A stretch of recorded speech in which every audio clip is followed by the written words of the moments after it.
You're mine now. You belong to me. Today we're going to play a new fun game. Hello, welcome to the Twin Peaks podcast. My name's Dan. My name's Nicole. Hello, we're back. We're back again. We missed a week, but we're back. Just in case anyone was getting worried that we disappeared or relieved, most likely relieved would be more appropriate. We are back. Hopefully not. We are back to pollute your ear holes. This is our Turkish cinema episode, and we're talking about two films from the Turkish cinema, plethora of Turkish cinema that we had to choose from. We chose two films, and they were dog shit. So we've got some other stuff to talk about. What, did I just spoil that? Spoiler alert, there's more than two films that we're going to talk about this week. We felt bad, so we watched some more. Yeah. After that, we're going to pick our theme and our films for next week. As we missed a week, the picks are going to be back to you. And we're not going to say what that is now. Well, one thing, I don't know what the actual theme is. You haven't told me yet. Because it's my birthday pick. It's your birthday picks. So we're going to choose films based on whatever you want to go for, really. I'm a little bit worried, to be honest with you. It could be anything. I don't know what it could be. Absolutely anything. It could be the history of window making from the 1800s, for all I know. Yes, I've always wanted to know about window making. I know that about you. That's why I mentioned it. It's the first thing you told me when we met. You're like, "Oh, hi, my name's Nicole." I used to be a window maker. That's what my dad does for a living. Oh, we're meant to be making this a short episode, and we're already going well off topic. So you're going to pick the theme. The final section is Stitch Up. I got stitched up royally, and I had to watch the Furby Island. Which is about the Furby toys from the 90s. And then we find out who's getting stitched up next time, because we did a poll. I did a poll. And there were results, and I know what they were. I have a feeling already what they are. She's a maniac. Oh, but she's a Drainiac. Okay. Anyway, anything goes. Yeah, let's go for it. I ain't got too much to update on. Obviously, we've had a week off and I've had some pretty horrible shit to deal with. I don't want to really go into that. So let's just get going with some other stuff. I can tell you what I've watched this week. I mean, I've had a bit more time to myself. And my mum was staying over for a few days as well. So nice. I put some films on as well to show my mum, and she wasn't impressed with it at all. But I've watched 22 films, mate. In the last 2 weeks, I've watched 22 films. Okay. That takes my total for this year up to 262. Ooh. Oh, I know. And mine's like at 230 at the moment. Ooh. That's not including short films. I've taken my short films off the list.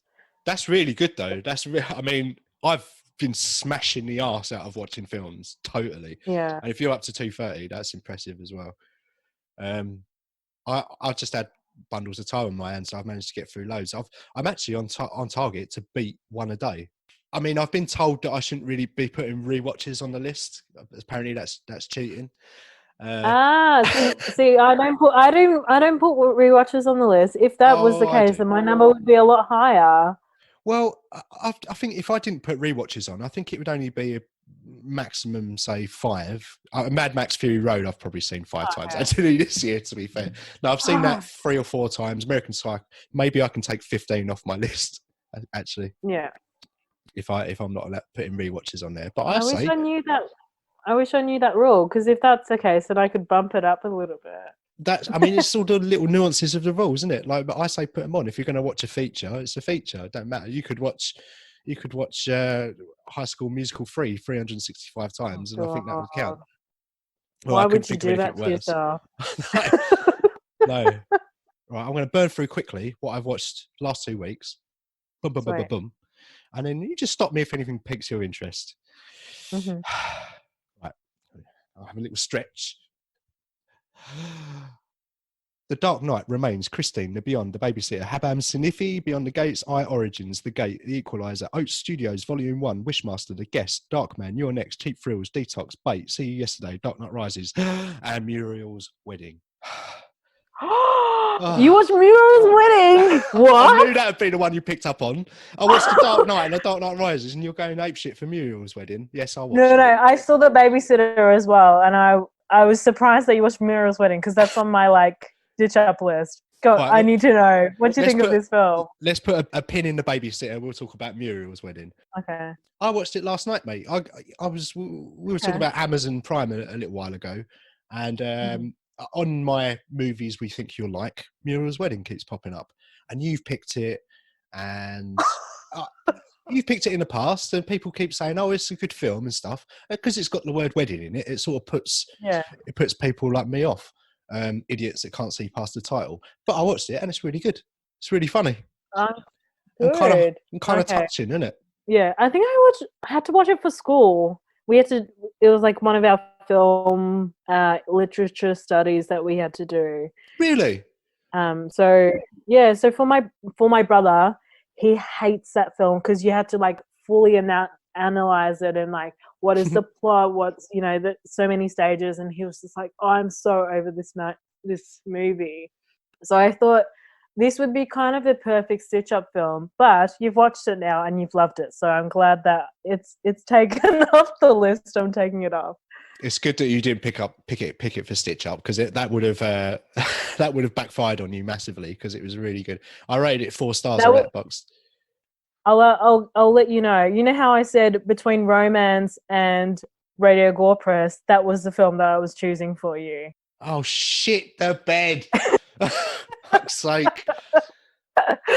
No. I wish I'd have had to watch it for Stitch Up, but hey, it didn't happen. I watched it anyway, and it was good. I enjoyed it a lot. And she was great, Toni Collette, in it. I'm not too sure if she did any TV work prior to that role. Probably Neighbours. Probably Neighbours and or Home and Away / Private Practice or something. Private Practice. Oh yeah, you told me about this. Is it Private Practice? It might be. I might be saying the wrong title for that Aussie show. No, it's Private Practice. Well, you told me it was Private Practice a while ago, because I remember I went on a rant and spoke about Peak Practice. Anyway, I watched Muriel's Wedding. What was the other thing? The Babysitter. Yeah, did you say you watched it? Yeah, I did. What do you reckon? I was expecting more because I saw the trailer and I thought, expecting more. Fuck off! There were knives going in heads. And spoilers for The Babysitter. There's a car that gets driven through a house. You were expecting more. That is fucking brilliant. That is probably the No, I don't know. I don't know what it was that I was expecting something else from it. Maybe it was the dialogue. I don't know. But yeah, that last bit with the car, that was fucking brilliant. She goes, I thought you were going to drive away. Like, nah, that's not what I was going to do. I'm just going to fucking smash it into the house. Why not? That film is absolutely nuts. I thought it was crazy. I didn't know what to expect, to be honest with you. I remember sort of seeing it advertised a few years ago, and then didn't really bother with it and completely forgot about it. And then someone mentioned it to me the other day. I was like, yeah, let's put that on. Because there's a sequel out today, actually, on Netflix. There's a sequel out today on Netflix in the UK. I think it's called Babysitter Killer Queen, I think. I'm definitely going to check it out because I had a lot of fun with The Babysitter. I thought it was fucking great. MCG's best film, hands down. What else has he done? He or she? He or she has done Terminator Salvation. It's a he. With a name like MCG, he's got to be a bloke, isn't it? McG! Fucking amateur, man!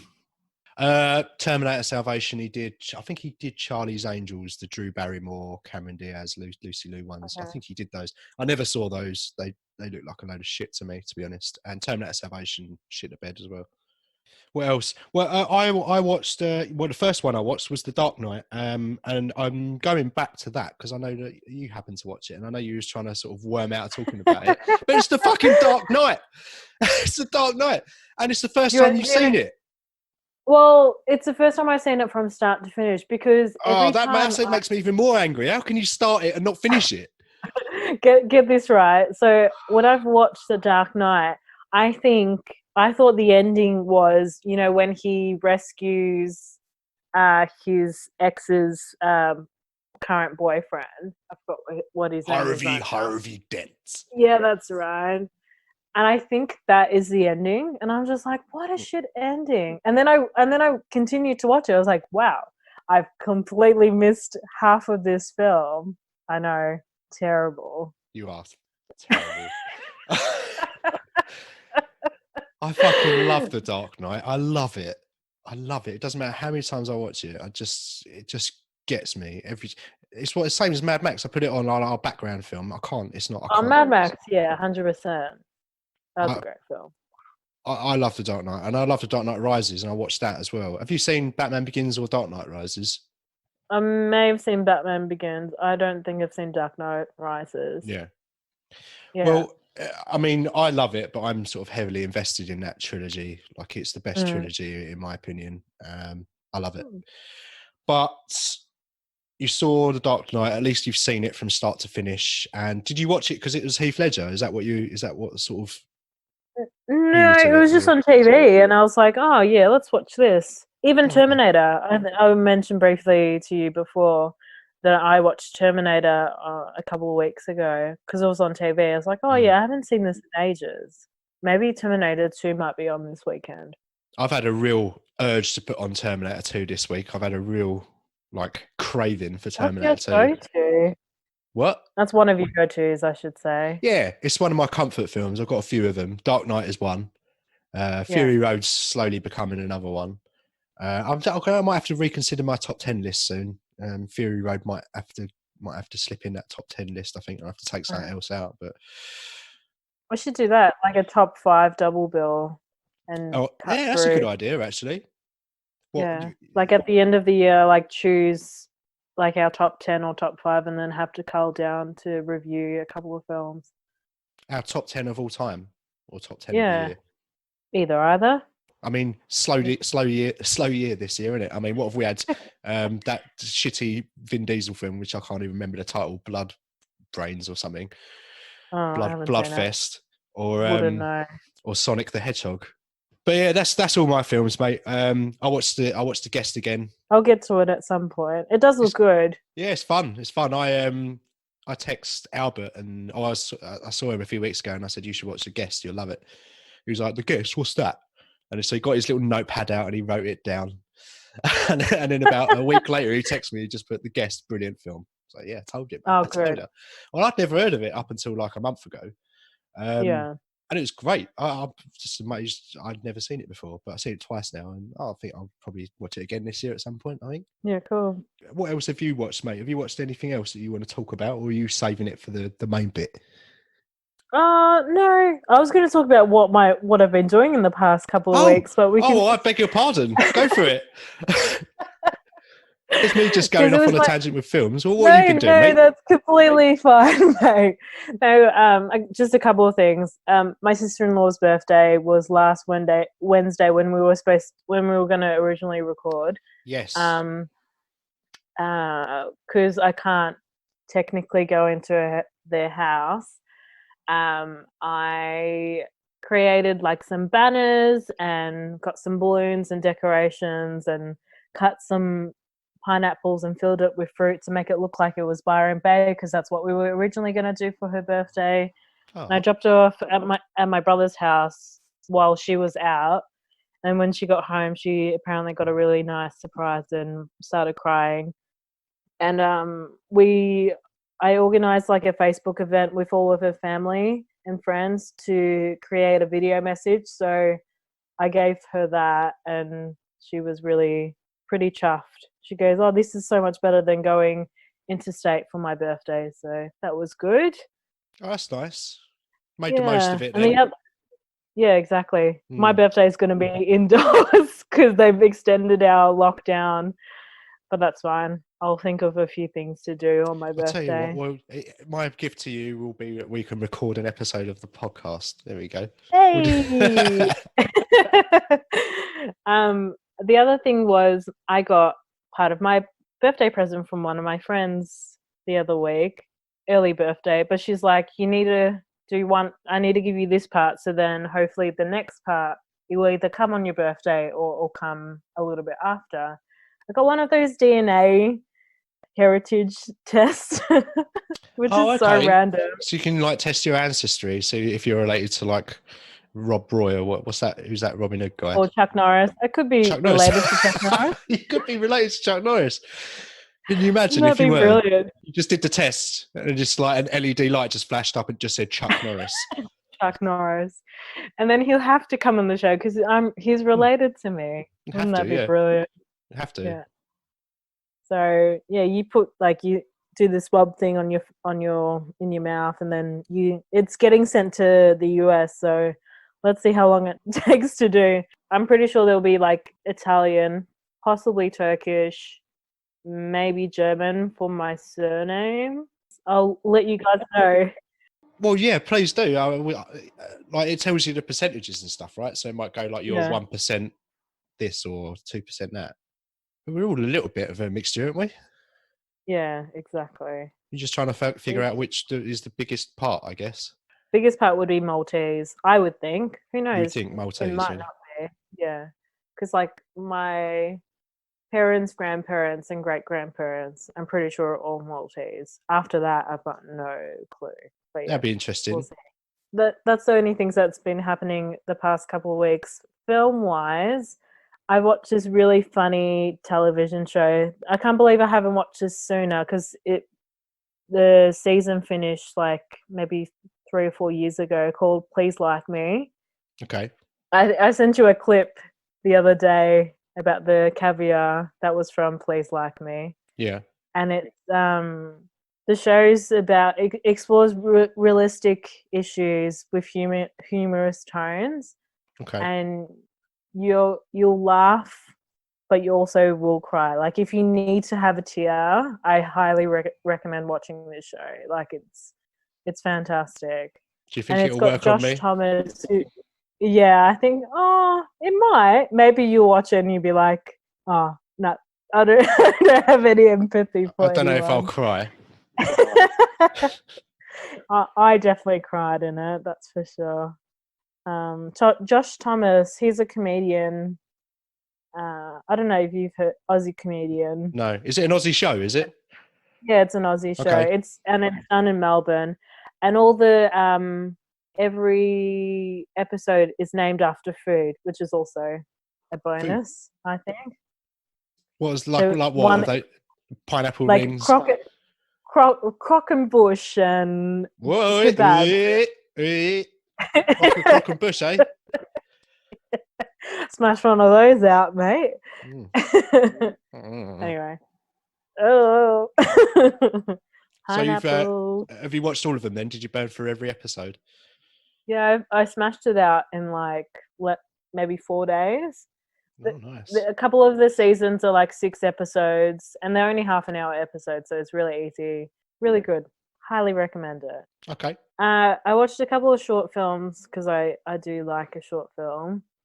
Little Grey Bubbles, that was quite good. It will kind of, I feel like it would be a friendship that I would create over the internet.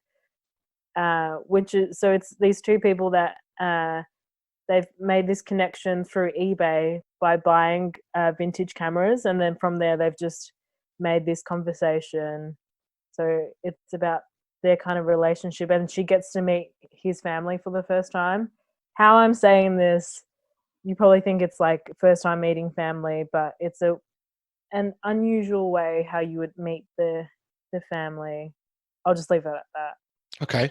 That was good. A really funny short film that I saw this week was called Fill Your Heart with French Fries. And it's about this couple. She gets broken up by her girlfriend at this French fries fast food place. And she just stays at this fast food restaurant for a whole week. It's pretty funny. And she goes on social media and she goes viral, apparently. And then when she's ready, when she's not heartbroken anymore after a week, she's like, oh, I'm ready to get out there. And she leaves. But yeah, it's pretty funny. Yeah. That's pretty good going, isn't it? So the secret to getting over a broken heart then is to just go to McDonald's and sit there for a week and eat their chips.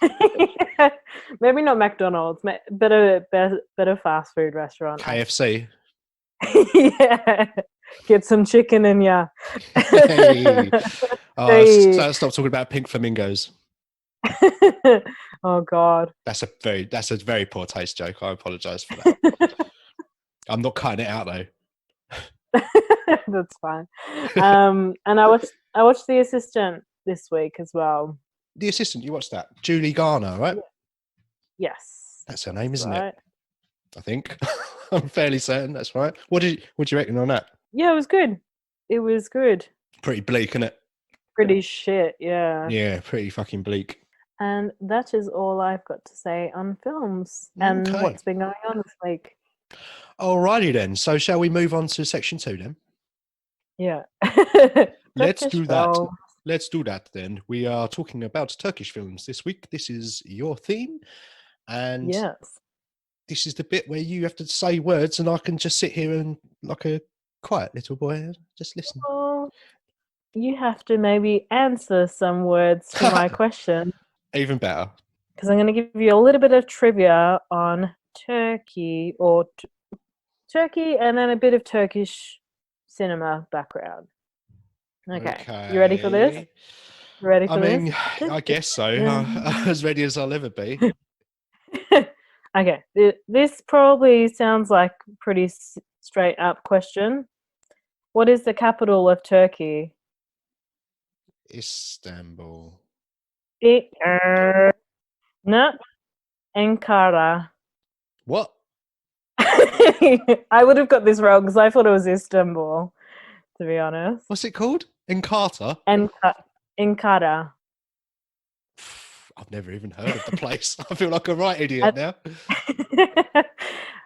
I think Istanbul might be the second biggest capital. Second question. What was the former name of Istanbul? There's two options. Okay. Multiple choice, is it? Oh, no. There's two.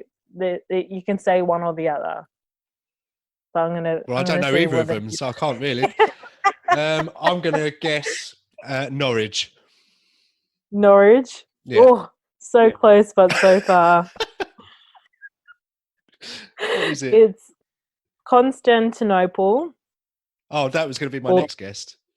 Oh, cool. Or Byzantine. This one you should definitely get. Oh, I wouldn't guarantee it. What cube-shaped candy is made from chopped date, nuts, and gel? What? I'll give you a clue. It's What got sweet is Turkish in square? it. Oh, well, what's word Turkish delight? Yeah. Yeah. Ding, ding, ding, Ding, ding. ding, ding. Oh, thank God. I fucking hate Turkish delight. Yeah, me too. It's horrible. It's like the worst chocolate. Okay. Right. This might be simple. Okay. And then the next two questions after this is multiple choice. So, which continent is Istanbul divided between? The European one. And that's one. What's the other continent? Oh, I'm rubbish at geography. You're embarrassing me. Right. Africa. Asia. Guess again. Yes. Ding, ding, ding. There we go. Oh, okay, no, I'm sweating. I'm actually sweating. Okay. All right. How to make Dan sound like an idiot. Oh wait, this isn't. Oh no, I'll skip that question. I was like, there is another question, but that's fine. I'll say these other two instead. Give me a film one. Yeah, these are film ones. Oh, thank the Lord. But the one that I was gonna say wasn't multiple choice, so I was like, I'll skip that one. Is the answer Taken 2? Yes. No, it's not. It is documentary, and the title of the first Turkish film, which is called "The Demolition of Russian Monument at San Stefano." Apparently. Okay. Anyway, next, this is multiple choice. Kemal Sunal, who was regarded as one of the most respected actors in Turkish history, what was he also known as? Number one, A is Sultan of Cinema, B, the Laughing Man, you're going to love this one, or C, the Turkish Ryan Gosling of its day. I want it to be C. But I don't think it is. No. I want to say A. What was A again? The Sultan of Cinema. I meant B. I meant B. No. I meant no laughing, man. Yay, you got it right. Yay. Awesome. Hey. Okay, and last question. I'm going to say his name incorrectly. Haluk Billigan. If my sister-in-law listens to this, she'll be like, what the hell are you saying? Okay. So he came to London in the 80s and was a part of a few well-known theatre productions. Which one didn't he feature in? The Phantom of the Opera, Macbeth, My Fair Lady, or Les Miserables? I'm going to say Les Miserables. Ding, ding, ding. Hey, good job. was that right? Hey. Oh, you God. I'm feeling lucky today. Yeah. I got all the others wrong. Too long, I feel like. No, that was good. Oh, we've got to pad it out, mate, because we ain't got much to say about these films that we watched. So let's keep going. You got anything else for me? That's it. Let's talk about our two average films. That was good. I enjoy a little quiz, mate. That was fun. Yeah. Even if I do sound like an idiot. So last time we chose two films. We chose the Chaos Class. I've been referring to it as its Turkish name, Hababam Sinifi. Hababam Sinifi.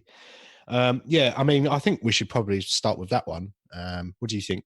Yeah, let's go. Let's do that. So what happened here is, well, we chose a film. On my end. we chose a film. We chose the Chaos Class, which is a 1975 film.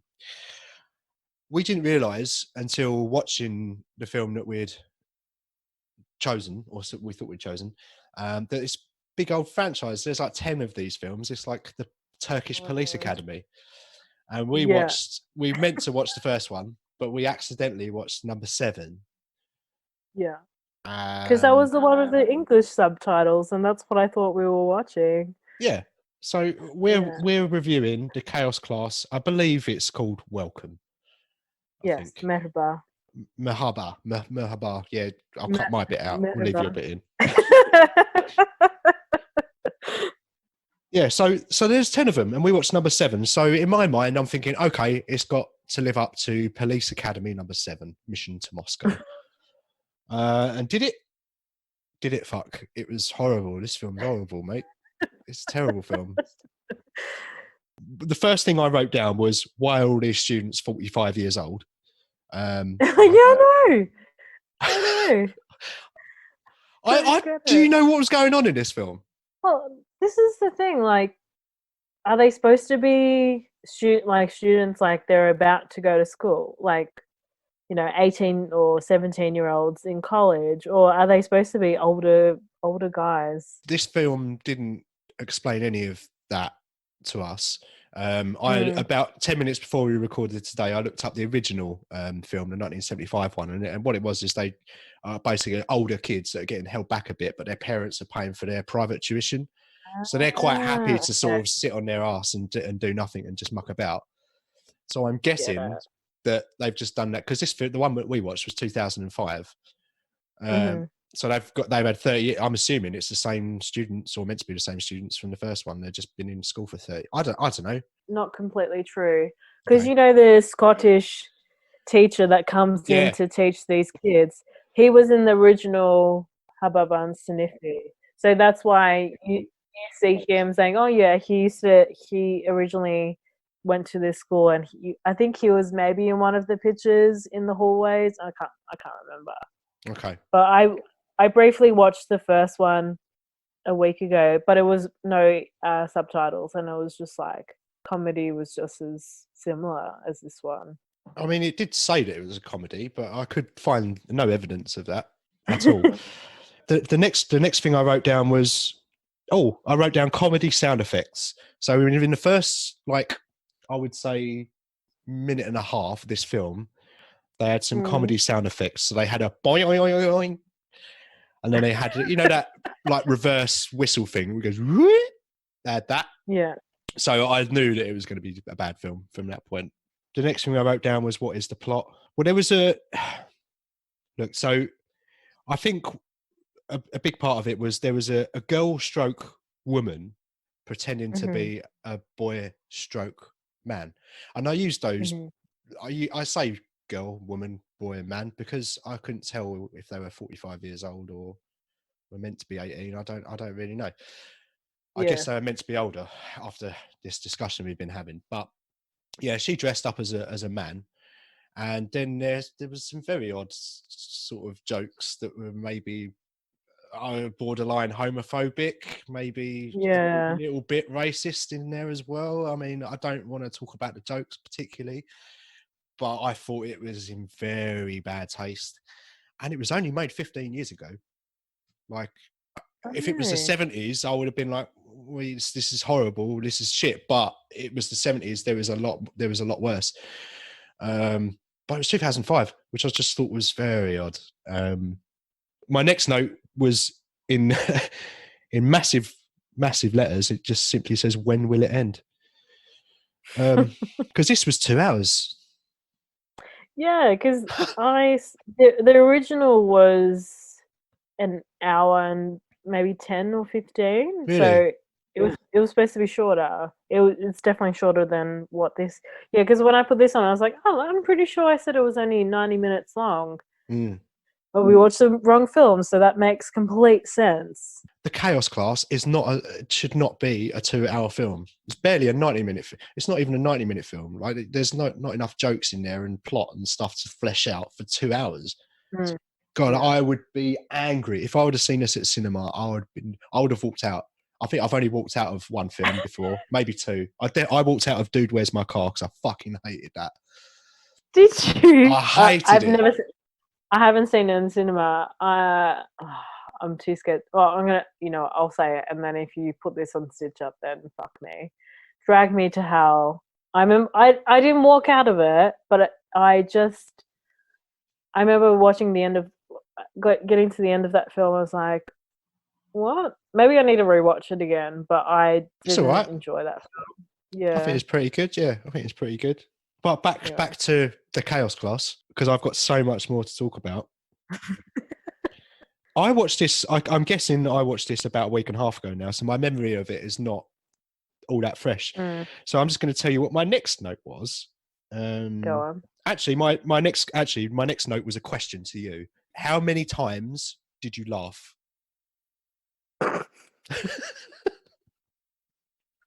I'm laughing right now for that question. Not a lot. Yeah. I didn't really laugh. Okay, so the story of this film, this university's been going for so long, and then the owner is thinking about selling it to an investor that they're going to smash this university down to make units. And then the headmaster's like, oh, actually, let's get a new teacher that will, get the students' grades up or something like that. And then the Scottish guy. The Scottish guy who's actually Turkish. Yeah, we'll get him to pretend to be Scottish. And then to be in the bin, apparently. Yeah, and then that fell through. He was teaching for a while, and the students liked him, and then he got in trouble, and then had to leave. And then they were going to sell the school, and then they didn't end up selling the school, and it was a happy ending. And then they had this weird concert at the end, and that's it. Oh yeah, I was totally checked I probably laughed at that bit. Did you? Okay. I didn't laugh once at any of the comedy. I laughed at how shit it was, like how really ridiculous it was. Yeah, it was pretty painful. But listen, I don't want to keep going to town on it. My next note was, who is the nefarious man dressed like a late 90s magician? Does that mean anything to you? Because it doesn't mean anything to me, and I wrote the thing. Who was dressed as a late 90s magician? Black suit, red shirt, probably. It's left my memory from watching this a week ago, so I have no idea. Yeah, I mean, what can I say, really? I ain't got too much else to say apart from this has got no place being 2 hours long. I could have watched 6 episodes of It's Always Sunny in Philadelphia instead of this film. There was a scene where you mentioned that the headmaster guy was trying to sell the school, and there was a scene where they were sort of pretending that they were going to jump off of a balcony. And I think my closing thought on that is that I wish that they had jumped. Oh my God, dude. Too much? Too much? No, I don't. I disagree. I disagree.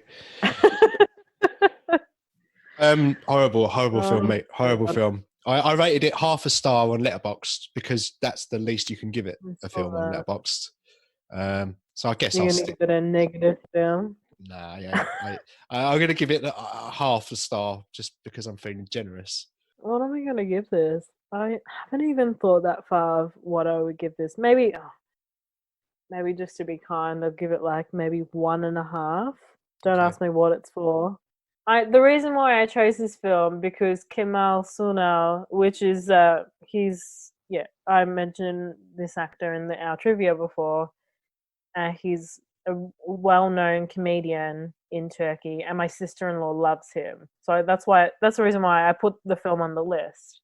Yeah. Not thinking that you would choose it, but you did. But also, that was meant to be the first one, right? So yeah. There are a lot of these franchises in the 70s and the 80s that started, and then they made like 5, 7, 10 of these films. And generally speaking, in all of those franchises, the films did get more and more shit. So I imagine that the first one it can't be any worse than what we watched. I imagine it's quite something to it. Let's move on to something that's a little bit more tasteful, shall we? Turkish Exorcist. Yes. I watched this in Turkish because it didn't have any English subtitles. But I watched it in English subtitles because they had it on Tubi apparently here. So yeah. They had it on a streaming service. Yeah, free streaming service. Yeah, Brilliant. Right, I watched it on YouTube with no subtitles. I thought I'd be all right because I mean, Poltergeist, Exorcist is one of those films that is in, everyone is aware of The Exorcist and the more kind of popular scenes. But watching it occurred to me that I don't remember The Exorcist at all. I haven't seen The Exorcist in 20 years. I remember quite clearly last time I saw it, but I don't really remember much about the film other than the classic kind of scenes. The first thing I wanted to sort of think about really is this a shot-for-shot remake? Because I read that it was, but there were definitely some changes. I mean, there was the religious change. They changed from in the original it's Christianity, in this one it's Islam. Is it? Yeah, so I guess that would make sense because it's like Turkish and their main religion is Muslim. Yeah, that would make sense. I mean, there is Catholic background there. Listen, I'm pretty uneducated about that sort of thing, but they did change it. And I did notice in one scene, which is one of the more popular scenes with a crucifix. In this one, it wasn't a crucifix. It was looked like some kind of relic or, I don't know, oldie-timey thing. Which I guess was in relation to Islam. I don't know. So this film, it seems like she's this well-off family, and the young girl has been playing with a Ouija board, and she's been talking to this guy, this captain, apparently. Captain Birdseye. Yeah. Yep. Exactly. Captain Birdseye. Yeah. So she's like, "Oh yeah, I've been talking to this captain." But then when her mum wants to use the Ouija board, he's like, "Oh, I don't want to talk to you." And then somehow she gets possessed. And there's another character who he is a writer and he's a psychologist, and he wrote this book about Satan, which is the book that they find in the attic. Anyway, she finds this book, this Satan book, and then gets in touch with this writer. And then he ends up helping her and finds someone to do the exorcist, and she becomes back to normal and she doesn't recall any of the things that she did. I think she killed a family member or someone that worked in the house, and then a detective as well. Well, a couple of things I remember quite clearly was spinny heady, roundy on body. Isn't that what usually happens in The Exorcist? I don't know. I haven't seen the original. I think that's what usually Spinning head. happens when someone gets possessed. Yeah, Yeah. I think that's item number 1 on the demon's agenda. It's like, yeah, we need to spin around this human's head. We need to be super flexible. Yeah, exactly. It's like a yoga class, Yeah. isn't it? Exorcist yoga. There you go. There's a new niche for you. I actually think that is quite a good. It's actually quite a good idea. I want to do it. I only get a crucifix. No, I'm gonna stop that line right there. Okay. Yeah. Like I said, I ain't got an awful lot to say about this film. It looked pretty cheap to me. It was made, I think, a year after the original Exorcist came out. It was very low budget, I know. Very low budget. I mean, you could tell there. To be honest, I don't know exactly what the numbers were, and we've totally shit the bed on the budget and box office this week, but and by not doing it, but it was definitely low budget, and I think. I thought it looked okay for what it must have been. It must have been a real low key affair, and I guess. Do you need to remake these films shot for shot? I don't think so, personally. If you want it done in Turkish, maybe you want it in. That's why you do a remake in your country language. Subtitles, It's fine. Turkish exists, and it's not as bad as the Chaos Class number 7. No. 3 stars. Fuck it. I'm going to throw out 3 stars out there. That's what I'm going to do. I'll give it 4 stars. What you watched? Did you watch one of the movies that was on your list? Oh, do you want to talk about that or not really? Not really. No, I tried to. I was talking about yoga. I did some yoga yesterday, and then afterwards I thought I'll put on Money Trap, which was another one of my picks. But I was so tired and relaxed from the yoga that I fell asleep. And the little bit of what I did see just didn't appeal to me whatsoever. It looked like a sort of a Guy Ritchie film. And I don't mind a Guy Ritchie film, but I definitely have to be in the right mood for that sort of crime comedy caper. Because they're all a little bit convoluted just by their very nature. And I just weren't in the mood for it. So I turned it off. Honestly, it looked pretty bad. But did you have English subtitles at least? No, well, that was the thing, is that I put it on Netflix and it was dubbed, and the dubbing always takes me out of it a little bit as well, because the voices just don't match what they're saying at all, like their movements and everything today. So it always takes me out of it a little bit when they've all got American accents and stuff. It's all a little bit strange. But so I can't really talk much about that because I turned it off at the 45-minute mark, and I'd probably slept for 20 minutes of that. So I'll briefly talk about the other 2 films that I watched. I'll start off with The Wild Pear Tree.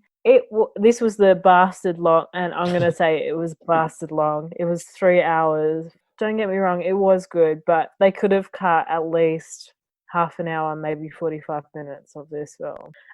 It was about this young boy, Sinal. He loves literature, and he just finished university, and he's about to do his exam, and he wants to release this book that he's created.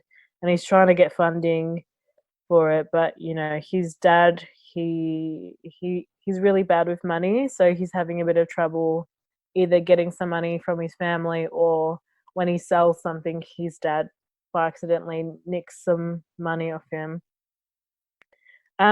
Good things about this film, how we watch You'll Never Really Hear, and Joaquin Phoenix's character, You see him think one way, and his reality is another way. It was shot in this way as well in some cases. So Sinan, he goes to his exam and he doesn't do very well, and he goes for a walk kind of thing, and he thinks someone is following him. He goes, hides in this house, and there's this tapping, and he's like someone trying to get to him, and then he instantly wakes up. So you're like, was he dreaming this whole time? What's going on? And then at the end of the film, his dad's like, oh, yeah, I read your book. And he thought, oh, yeah, it was quite good kind of thing.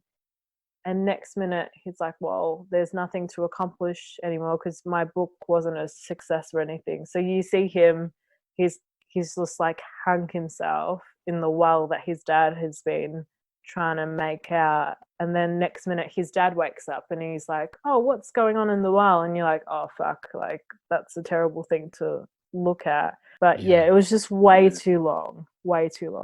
It sounds like it was too long and also like quite heavy. I could have Yeah. definitely done without that this week, mate. Yeah, absolutely. And the other film that was on my list was called Sibel, and that was really good. That was really well done. The two directors on this film, they've always worked with each other, and how they create their films in general is quite good. On this film, they only had 5 professional actors, and the rest of the people were the people from the village. Okay. And they just how they came up with this concept is they heard about this whistle bird language, and they're like, oh yeah, we need to go to this village and find out more information about it. And they did that, and then they came up with the story. And like, it's just about how narrow-minded some people can be. I guess it's quite a heartbreaking story, but I have to say it was really well done. I highly recommend it. It's on Stan. If anyone is listening from Australia, you can watch it on Stan. And The Wild Pear Tree is also on Stan. But yeah, that's way too long. Okay then, so we're done with Turkish cinema, which means that we've got to move on to the next part of section 2, where, as we said earlier, you are picking a theme because it's your birthday and you're going to party like it's your birthday. Turning 30, dirty 30. It's all downhill from here. Oh, don't say that. Well, I don't know, to be honest. I'll let you know when I get to 30. Oh yeah, you just turned 25 this year, didn't you? Just turned 25, yes. Yeah. Mentally, that's probably not far off. So you are picking the theme, and I don't know what it is. So I haven't got any picks ready to go. You've just got to tell me the theme, and then it'll be a surprise to me. Do you want to have a guess? What do you think it might be? What, the birthday theme? Films what are about birthday parties. Well, that's a good choice. Is it should do that one. Is it films what has got the number 30 in the title? No. It's the window making, isn't it? It's definitely the window making. Maybe I'll see if one of these films has anything to do with window making. I'll tell you the reasons why I've gone with this topic this week. It's based on a podcast that I've recently started listening to this year. And the guys who are on this podcast are Dylan Alcott and Angus O'Loughlin. And they do radio weekend breakfast together. And Angus was like, oh, he wanted to know more about this topic. So they decided to do this podcast. And the podcast that they do is called Listen Able, which is all they interview every fortnight. They interview someone with a disability, and it's quite good. It's quite fascinating. And Dylan, he's a paraplegic. He's in a wheelchair, and he's at the US Open at the moment. He's going to be playing tennis this week, so hopefully he does well for Australia. Rooting for him, and he does so much great work. I have to say, he's created a music festival that gives people with a disability more access, so like wheelchair access, and then sign language on stage, which is pretty cool. Have you ever seen someone doing sign language to rap music? I can't say I have. It's absolutely sick. It's awesome. You have to go on YouTube and watch someone trying to rap to sign language to rap music. I'm writing it down. My topic for this week is disability in film. Okay, so how do you want to do this then? Because I assume you know what 3 that you're going to choose. Yes. So do you want to reel off your 3 then, and then I'll have a look on this letterbox list. My 3 are: number 1 is Give Me Liberty. Number 2 is 37 Seconds. And number 3 is The Peanut Butter Falcon. And I've also chosen all 3 films because they have some of the actors in the film have a disability. So it's good that they've hired someone based on this topic as well, which is fantastic. Good shout, mate. Yeah. Right, let's find your... How do I do this? I have to find you, don't I? And then look on your list. Where are you? There you go. Nika Creative. That's me. I've got my 3 and I own all 3 of them. So that's not a problem for me. Hey. First pick, Memento. Second pick, A Beautiful Mind. And my third pick, is Baby Driver. All right, so to recap then, we've got you in your list. You've chosen Give Me Liberty, 37 Seconds, The Peanut Butter Falcon. I've chosen Memento, A Beautiful Mind, and Baby Driver. I know what I'm not going to knock out of yours. So it leaves me with two. I'm going to knock out Give Me Liberty. I know what you're choosing. I know what you're going to choose out of this. Oh, maybe I'm trying to send you down the wrong well, if that's the phrase. It's definitely not the phrase. Yeah. All right. Okay. I'm going to get rid of A Beautiful Mind. Okay, so to recap then, we're now left with 37 Seconds, Peanut Butter Falcon, Memento, and Baby Driver. I have to nervously scramble around now to find these synopsises. Shall I start with mine? Yes, so most definitely. Scramble? I'll scramble afterwards. Well, so synopsinize me. Okay, so 37 Seconds. So it's 2019, directed by Hikari.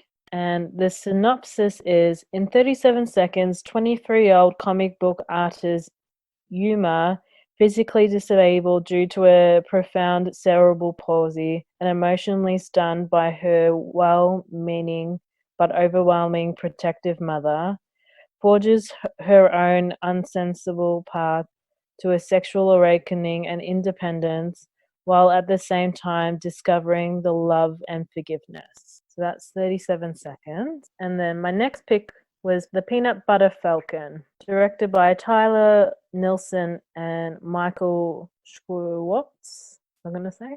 That's the one. That's the one. 2019 synopsis is, a down-on-his-luck crab fisherman embarks on a journey to get a young man with Down syndrome to a professional wrestling school and away from the retirement home where he lives for the past 2.5 years. That's Peanut Butter Falcon. Shia LaBeouf is in this, I think, isn't he? Yeah, Shia LaBeouf and Dakota Johnson from 50 Shades. Dakota Johnson. She's also in Suspiria, the Suspiria remake. Oh, is she? I saw that's on Prime. I'm going to watch that sometime soon. You should definitely check it out, mate. It's quite long, but it's worth checking out. Right, okay. I'm going to start with Memento. So 2000, this came out, directed by Christopher Nolan. Topical, considering Tenet's out, which I still haven't seen. It's 113 minutes long. Tagline on Letterboxd is, some memories are best forgotten. And the synopsis reads, Leonard Shelby is tracking down the man who raped and murdered his wife. The difficulty of locating his wife's killer, however, is compounded by the fact that he suffers from a rare, untreatable form of short-term memory loss. Although he can recall details of life before his accident, Leonard cannot remember what happened 15 minutes ago, where he's going, or why. So yeah, like I said before, it's about a man that sort of forgets everything that's happened recently, and he's got to put together this case. Have you seen this? I have. It's great. I haven't seen it for ages. It's one of those, I bought this Blu-ray, but it's still in its cellophane. I bought it about 3 years ago and I still haven't watched it. If I remember correctly, it's in black and white, or parts of it are in black and white.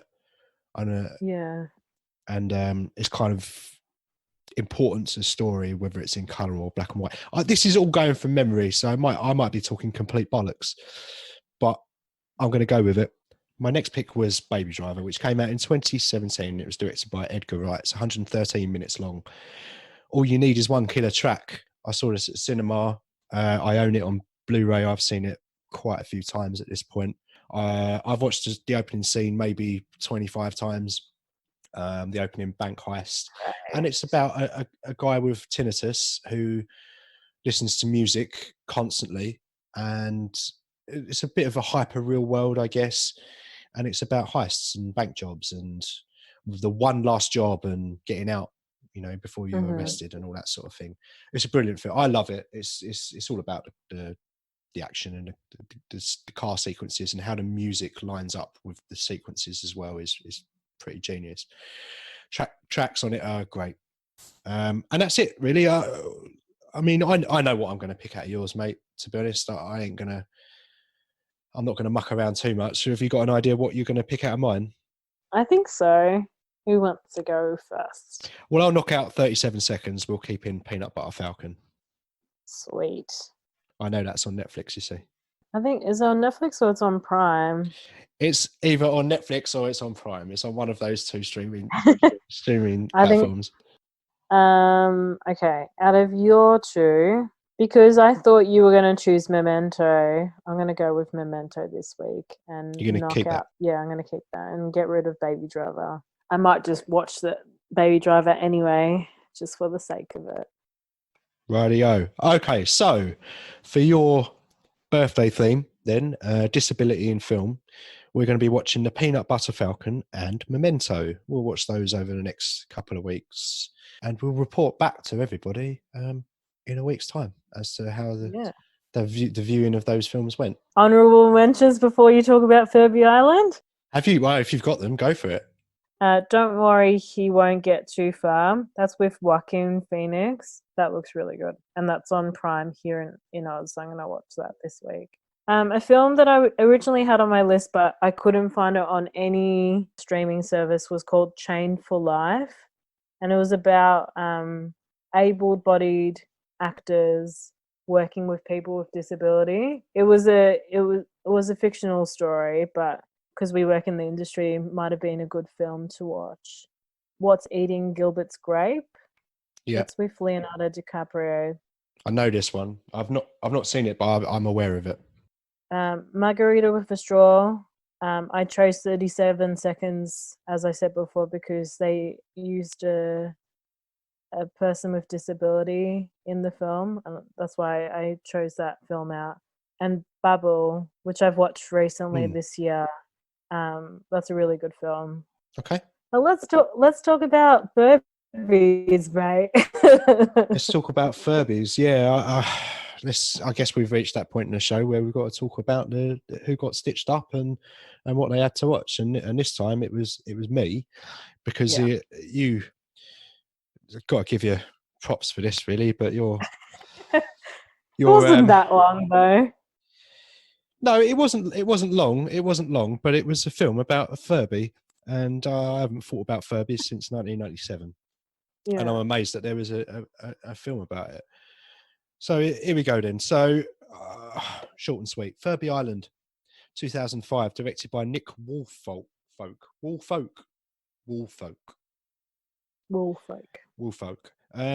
don't think he had any other director's credits. Seems like he's mostly lighting and camera department. He's done a lot of films, but he's sort of ventured off into directing for doing Furby Island.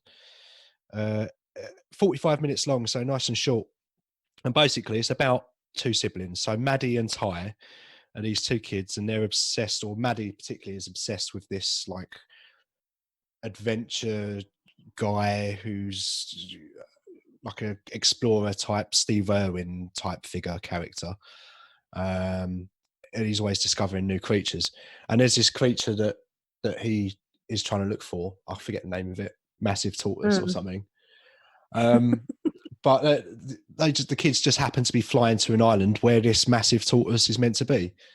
And so the kids are flying to this island, they're looking for this massive tortoise, and then they stumble upon these little magical creatures.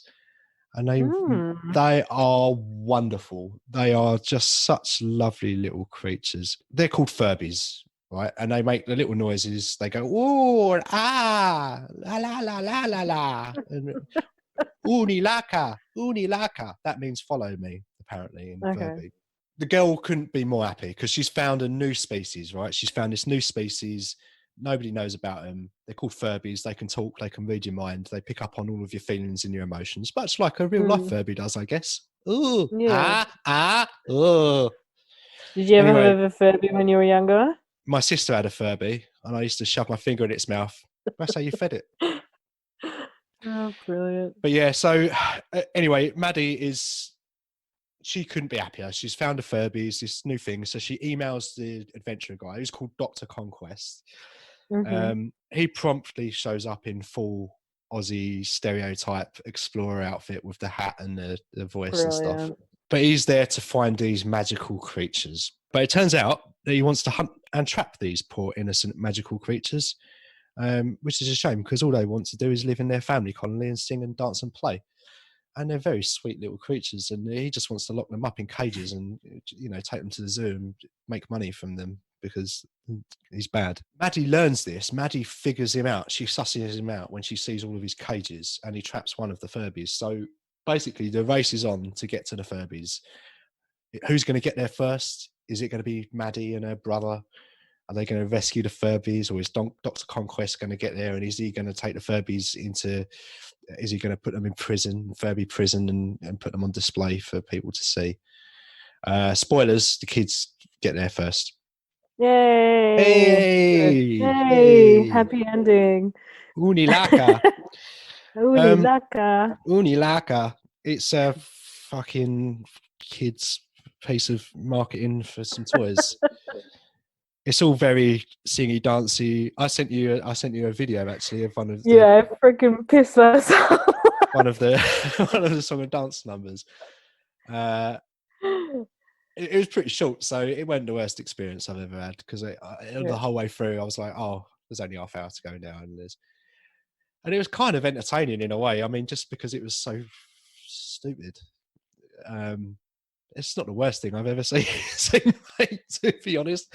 I would rather watch this than the Chaos Class number 7 any day. Any day. But yeah, so I mean, they all get rescued, or Maddie stops them from being taken by Dr. Conquest, and then it kind of ends on a cliffhanger, really, which is a bit annoying, because the families sort of are discussing what's going to happen to the Furbies next, and they're sort of worried that Dr. Conquest is going to come back and try and take them in a future period of time. And then so I was thinking, oh, they're leaving it open for a sequel, the return of Dr. Conquest. But it ends with them adopting like 100 Furbies, and so their Furbies are on their so it's like a mix of 101 Dalmatians / Steve Irwin / everything else. I guess so. It's like a mishmash of all of those things. Yeah. But they're on their way to like civilization now. Like the Furbies are going to be in the real world, and I kind of want to know what happens next, because if I see a Furby walking along the street and it's going "Ooh, laka," I'm like, what the fuck is that? Who's that? And I'm just fascinated. It's kind of what I wanted from the Alien franchise, to be honest, but I might get it with Furbies instead. Maybe there is a sequel and I just don't know about it yet. I might have to see if I can find it and maybe stitch you up with it. Yeah, I kind of want to know where it goes, to be honest with you. I would have preferred it if they called this House of 1,000 Furbies. I think that would be a better name. Makes more sense. I really have no reason for that, other than I just wrote that down and I'm running out of things to say. Fair enough. House of 1,000 Furbies. 2, 1. No, 1 Justice League. 1 Justice League. I can't rate it higher than The Rise of Skywalker, can I? Or can I? You can. It's up to you, mate. You choose. You can choose whatever you want to do on this. One Justice League out of 10 Justice Leagues. Yeah. Done. Furby Island done. Well done, mate. Good choice. Cool. Now we've got to move on to finding out who's going to be watching a Stitch Up film for the next episode. And obviously the next episode is your birthday episode, so we need to find out whether it's me watching a Stitch Up or whether it's you watching a Stitch Up. Yeah. I put the poll on, and I definitely didn't do any influencing whatsoever on that. You picked is that hype? Are you exaggerating by saying that? Well, yeah, a little bit. Yeah. I chose for you Drainiac, and you chose for me Deliha. And we had 11 votes, and it was a fucking landslide. 9 votes versus 2 votes. 9 votes for you to watch the Drainiac. Brilliant. Who also voted with me for you to watch Deliha? Anyone that I know, or was it just some random? It was you and my friend Tom. Oh, bless Tom. Cheers, mate. I need to get him on my Instagram so he can constantly vote against you on my votes. He already does. Oh, on yours? No, fuck that. That's not fair. That's not fair. You can't do that. Yes, I can. So my birthday gift to you next week Aw, is to watch Drainiac. So happy Drainiac. birthday. I'll just have to watch it sometime this week. Yeah. Well, good Yeah. luck. I've heard it's brilliant. Cheers, mate. I'm sure you have a lot of fun with that. Who is going to put on the poll for next week? We need to announce the films for the poll next week, don't we? Yes, of course we forgot. do. I forgot about that. I've gone first the last couple of weeks, mate. I think it's probably your turn to roll one out. Let's go with this film. It's not quite Easter yet. But let's It's nowhere near Easter. it's Not no, quite. it's not even Christmas yet. It's not even But Halloween yet. No. Should I go with this? Yeah, well, I've got it in front of me. It's an Easter bunny puppy. That's what I'm going with this week. The same guys that made a talking cat. An Easter bunny puppy. Yeah. It looks pretty cute. This sounds fucking amazing. Check that out. Guess what? I've got Yeah. this on my list for you. Oh dear. Yeah. I didn't recognise the name of it, but I know the poster. Okay. I'm going to choose for you a film what is called Mega Piranha. Oh no.